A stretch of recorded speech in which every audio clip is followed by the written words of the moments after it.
Chapter 16 of Richard III, Makers of History. This recording is in the public domain. Recording by Kathy Barrett. Richard III, Makers of History, by Jacob Abbott. Chapter 16. Domestic Troubles. A.D. 1483 to 1484. While Richard was making his triumphal tour through the north of England, apparently receiving a confirmation of his right to the crown by the voice of the whole population of the country, the leaders of the Lancaster party were secretly beginning, in London, to form their schemes for liberating the young princess from the Tower, and restoring Edward to the kingdom. Queen Elizabeth, who still remained with the Princess Elizabeth, her oldest daughter, and some of her other children, in the sanctuary at Westminster, was the centre of this movement. She communicated privately with the nobles who were disposed to espouse her cause. The nobles had secret meetings among themselves to form their plans. At these meetings they drank to the health of the king in the Tower, and of his brother, the little Duke of York, and pledged themselves to do everything in their power to restore the king to his throne. They little knew that the unhappy princes were at that very time lying together in a corner of the courtyard of the prison in an ignoble grave. At length the conspirators' plans were matured, and the insurrection broke out. Richard immediately prepared to leave York at the head of a strong force to go toward London. At the same time he allowed the tidings to be spread abroad that the two princes were dead. This news greatly disconcerted the conspirators and deranged their plans; and when the dreadful intelligence was communicated to the queen in sanctuary, she was stunned, and almost killed by it, as by a blow. "She swooned away and fell to the ground, where she lay in great agony like a corpse." And when at length she was restored to consciousness again, she broke forth in shrieks and cries of anguish so loud that they resounded through the whole abbey, and were most pitiful to hear. She beat her breast and tore her hair, calling all the time to her children by their names, and bitterly reproaching herself for her madness in giving up the youngest into his enemies' hands. After exhausting herself with these cries and lamentations, she sank into a state of calm despair, and, kneeling down upon the floor, she began with dreadful earnestness and solemnity to call upon Almighty God, imploring him to avenge the death of her children, and invoking the bitterest curses upon the head of their ruthless murderer. It was but a short time after this that Richard's child died at Middleham Castle, as stated in the last chapter. Many persons believed that this calamity was a judgment of heaven, brought upon the king in answer to the bereaved mother's imprecations. It is said that when Queen Elizabeth had recovered a little from the first shock of her grief, she demanded to be taken to her children's grave. So they conducted her to the Tower, and showed her the place in the corner of the courtyard where they had first been buried. One of the principal leaders of the conspiracy which had been formed against Richard was the Duke of Buckingham, the same that had taken so active a part in bringing Richard to the throne. What induced him to change sides so suddenly is not certainly known. It is supposed that he was dissatisfied with the rewards which Richard bestowed upon him. At any rate, he now turned against the king, and became the leader of the conspirators that were plotting against him. When the conspirators heard of the death of the princes, they were at first at a loss to know what to do. They looked about among the branches of the York and Lancaster families for some one to make their candidate for the crown. At last they decided upon a certain Henry Tudor, Earl of Richmond. This Henry, or Richmond, as he was generally called, was descended indirectly from the Lancaster line. The proposal of the conspirators, however, was that he should marry the Princess Elizabeth, Queen Elizabeth Woodville's daughter, who has already been mentioned among those who fled with their mother to the sanctuary. Now that both the sons of Elizabeth were dead, this daughter was, of course, King Edward's next heir, and by her marriage with Richmond the claims of the houses of York and Lancaster would be, in a measure, combined. When this plan was proposed to Queen Elizabeth, she acceded to it at once, and promised that she would give her daughter in marriage to Richmond, and acknowledge him as king, provided he would first conquer and depose King Richard, the common enemy. The plan was accordingly all arranged. Richmond was in France at this time, having fled there some time previous after a battle, in which his party had been defeated. They wrote to him, explaining the plan. He immediately fell in with it. He raised a small force, all that he could procure at that time, and set sail with a few ships from the port of St. Malo, intending to land on the coast of Devonshire, which is in the southwestern part of England. In the mean time, the several leaders of the rebellion had gone to different parts of the kingdom in order to raise troops and form centres of action against Richard. Buckingham went into Wales. His plan was to march down, with all the forces that he could raise there, to the coast of Devonshire, to meet Richmond on his landing. This Richard resolved to prevent. He raised an army and marched to intercept Buckingham. He first, however, issued a proclamation in which he denounced the leaders of the rebellion as criminals and outlaws, and set a price upon their heads. Buckingham did not succeed in reaching the coast in time to join Richmond. He was stopped by the river Severn, which you will see, by looking on a map of England, came directly in his way. He tried to get across the river, but the people destroyed the bridges and the boats, and he could not get over. He marched up to where the stream was small, in hopes of finding a fording place, but the waters were so swollen with the fall rains that he failed in this attempt as well as the others. The result was that Richard came up while Buckingham was entangled among the intricacies of the ground produced by the inundations. Buckingham's soldiers, seeing that they were likely to be surrounded, abandoned him and fled. At last Buckingham fled too, and hid himself. But one of his servants came and told Richard where he was. Richard ordered him to be seized. Buckingham sent an imploring message to Richard, begging that Richard would see him, and, before condemning him, hear what he had to say. But Richard, in the place of any reply, gave orders to the soldiers to take the prisoner at once out into the public square of the town, and cut off his head. The order was immediately obeyed. When Richmond reached the coast of Devonshire, and found that Buckingham was not there to meet him, he was afraid to land with the small force that he had under his command, and so he sailed back to France. Thus the first attempt made to organize a forcible resistance to Richard's power totally failed. The unhappy queen, when she heard these tidings, was once more overwhelmed with grief. Her situation in the sanctuary was becoming every day more and more painful. She had long since exhausted all her own means, and she imagined that the monks began to think that she was availing herself of their hospitality too long. Her friends without would gladly have supplied her wants, but this Richard would not permit. He set a guard around the sanctuary, and would not allow any one to come or go. He would starve her out, he said, if he could not compel her to surrender herself in any other way.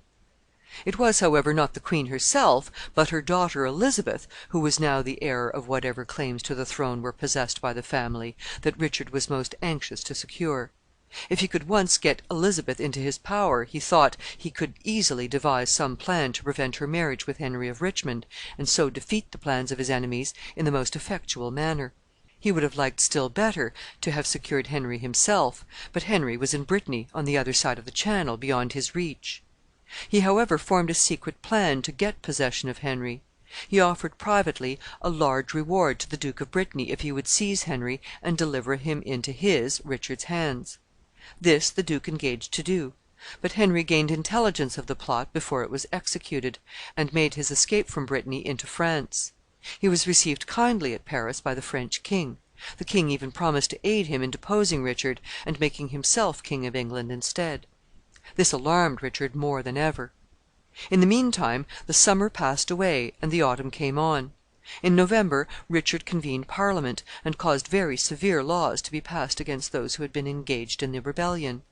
Many were executed under these laws, some were banished, and others shut up in prison.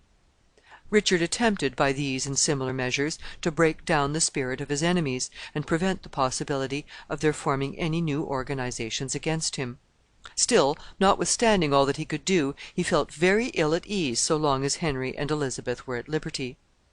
At last, in the course of the winter, he conceived the idea of trying what pretended kindness could do in enticing the queen and her family out of sanctuary. So he sent a messenger to her, to make fair and friendly proposals to her in case she would give up her place of refuge and place herself under his protection.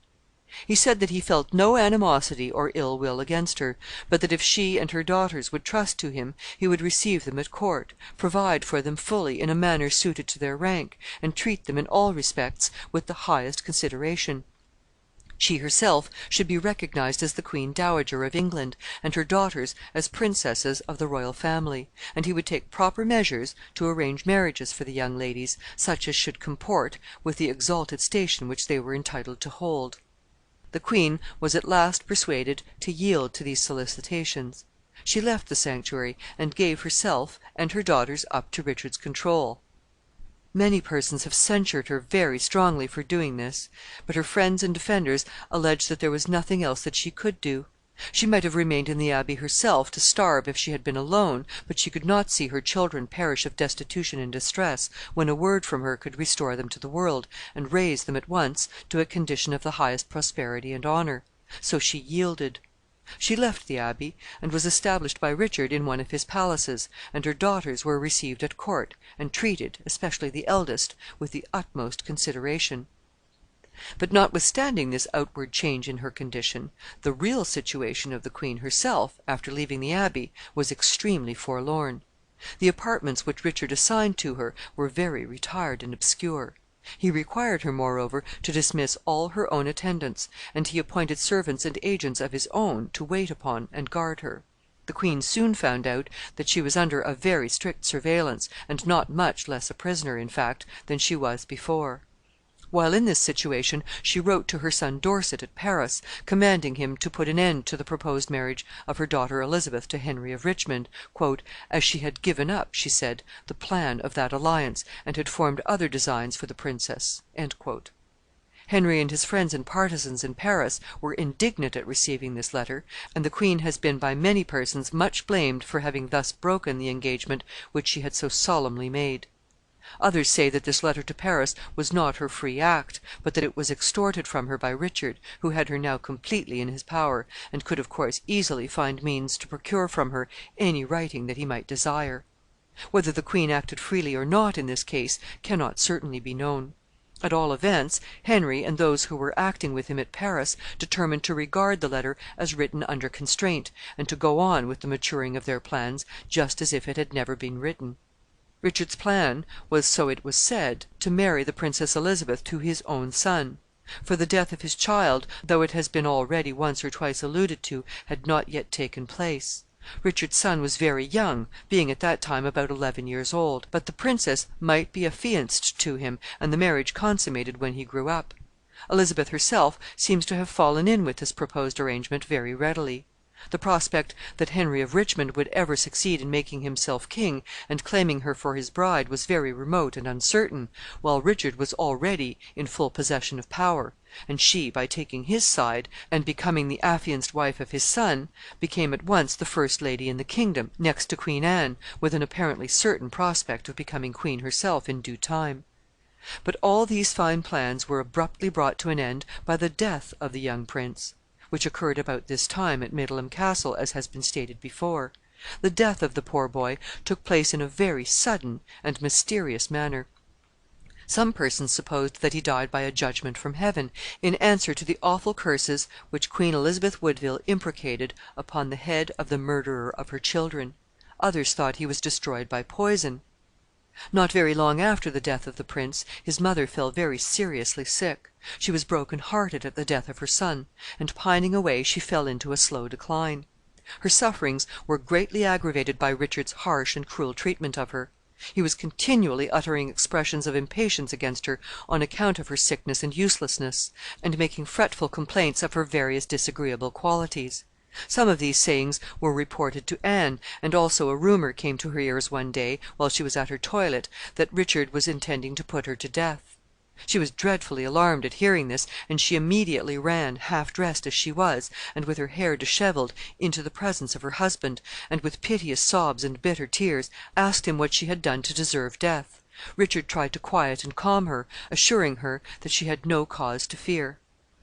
She, however, continued to decline, and not long afterward her distress and anguish of mind were greatly increased by hearing that Richard was impatient for her death, in order that he might himself marry the Princess Elizabeth, to whom every one said he was now, since the death of his son, devoting himself personally, with great attention.